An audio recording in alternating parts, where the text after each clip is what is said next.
Mobile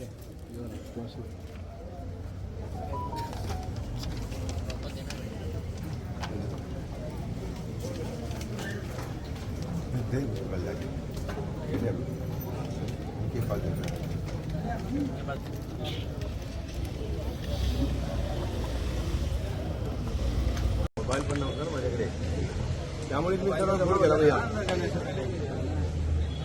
ते आरो महिने झाला, आरोने 35 लाख घेतले 100%.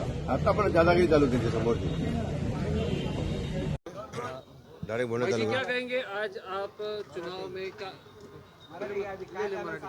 प्रकारची निवडणुकीची मतमोजणी झाली आणि काय तुमचं ऑब्जेक्शन आहे, काय तुम्ही पुढची प्रक्रिया करणार आहात? बघा, आज जे निकाल लागले ते अनपेक्षित थे. कारण जे आरो होते ते एकदम एरोगेंट होते. एक तरफा उन्होंने निर्णय लिया. मेरी 117 वोटों से जीत थी, लेकिन उन्होंने सामने वाले उम्मीदवार को 21 मतों से विजय घोषित किया.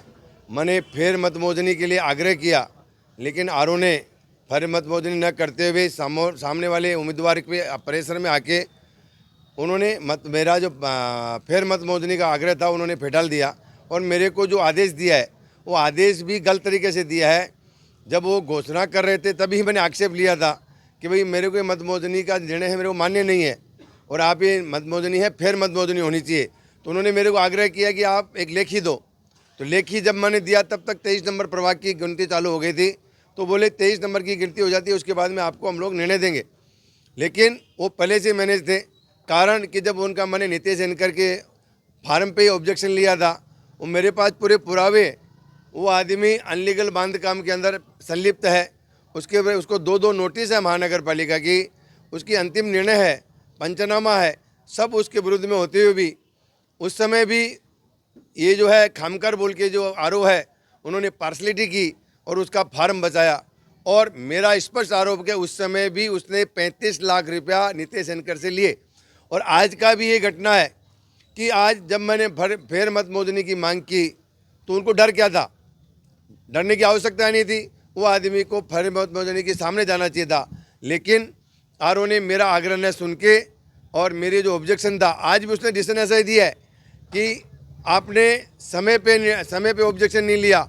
जब वो आदमी जब घोषणा कर रहा था तभी मैंने ऑब्जेक्शन लिया था.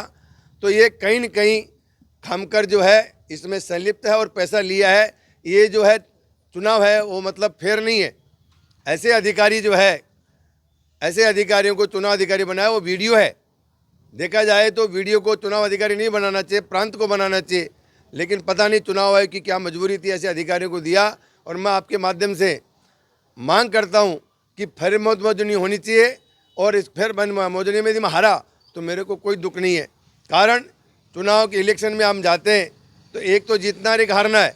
लेकिन जिस हिसाब से निर्णय दिया चुनाव अधिकारी ने वो एकदम गलत है. उनका कहना था कि 3 बार फिर मतमोजनी की गई. नहीं, एक देखिए भिवंडी में बहुत से प्रभागों में अलग अलग, जैसे 6 नंबर प्रभाग में मतमोजनी हुई. और भी आपको ज़्यादा मालूम है, मेरे को जानकारी है. 19 नंबर में फिर मतमोजनी हुई, 20 नंबर में फिर मतमोजनी हुई. बहुत से प्रभागों में फिर मतमोजनी हुई, लेकिन हमारे प्रभाग में क्यों नहीं, ये भी प्रश्न चिन्ह होता है. आरोप का बोलना था कि मैंने पहले ही बोला, बोलने से कायदा नहीं बनता है. तो फिर मतमोजनी होनी चाहिए थी, लेकिन और जगह हुई, मेरी आनी हुई. मैंने कम से कम 2 घंटा 3 घंटा आग्रह किया. और इसके पीछे हमारे भाजपा के कुछ लोग हैं. उसमें वहाँ नीलेश चौधरी को हमारी पार्टी ने बी फार्म दिया, उसको चुनाव जीत के आया. वो चुनाव जीत के आया, उसके लिए मैं उसको शुभेच्छा देता हूँ. लेकिन ऐसे लोगों पे पार्टी ने कार्रवाई करनी चाहिए, अन्यथा पार्टी का इस पर बहुत बड़ा परिणाम होगा.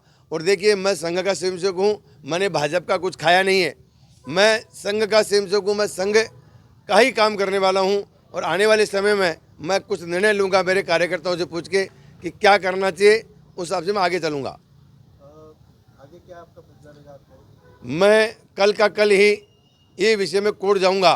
चाहे भले ही मैं राजनीति में रहूँ न रहूँ, लेकिन इस विषय में मैं कोर्ट जाऊँगा. मेरे साथ अन्याय हुआ है और इस विषय के अंदर मैं, मेरा प्रतिनिधि उम्मीदवार और आरो, मेरा ज़्यादा आक्षेप आरो पे है. आरो ने बाकायदा 35 लाख रुपये लेके सब निर्णय जो शुरू से ही उसके निर्णय है. और मेरे पास पेपर है, मैं आपको पेपर दिखाऊंगा कि अंतिम निर्णय तक है प्रभाग अधिकारी का.